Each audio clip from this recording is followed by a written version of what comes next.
My name is Miko Lautamo, Mikkolautamo. Do you prefer to call you Miko or? Miko's fine, that's it. Okay. Miko, what was the most difficult part for transitioning from an in-person lecture class to an online one? So I think the hardest part of that would be building the online resources. So I'm used to walking into a room and giving a lecture and presenting the material kind of ad lib, but for online learning it's better to produce like videos and written documents, so I had to make a lot of that online stuff from scratch. Can you describe how students have responded to your online lectures?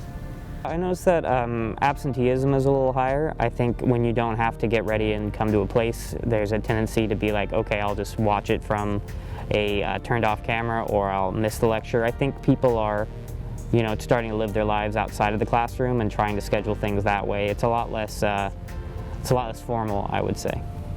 In what way do you believe that being an online course has affected how students partake in the course? Yeah, I think students have a tendency to do the work up to the wire when it's online. They kind of put off what they're going to turn in or when they're going to watch the lectures, especially when I provide a lot of asynchronous materials. There's positive things and negatives to things to that. I like that students can fit the classes around their lives a little better, but I'm worried that students are going to leave everything to the last minute and then not finish it.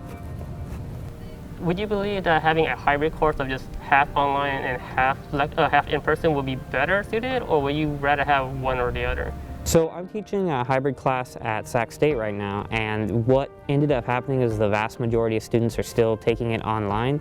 I think when given the option to stay home or come into class, people tend to stay home.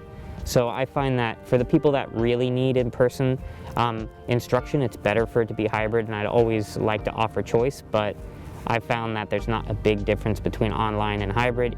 If students are given the choice to be online 24/7, they're probably going to choose it. Can you describe any issues that students might have by being an online course and ways that they have to resolve it themselves?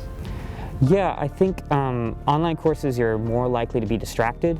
That's a big one, in that you can't focus on what you're doing because you have your whole house and everything you're doing in your life around you. And I think the technology resources are not very equally distributed. So when I taught classes in computer labs, everybody had the same software, everybody had the same hardware. But now I have students that have very good machines at home and some that have very poor machines that are not able to stay online and not able to use the high-end software that I teach. So I think inequality is exacerbated by having online classes. Is there any misconception about online courses that you want to explain to students, like what's not true, what might be true about it? I think students think that an online course is going to be lower engagement and lower amount of work.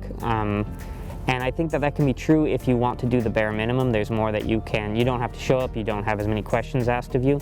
But I think online courses are designed to have the same amount of content as in-person ones. It's just much more up to the student to find that content and to do it. So I think the difference is, yeah, if you want to do the minimum online, you're going to be able to do the minimum easier.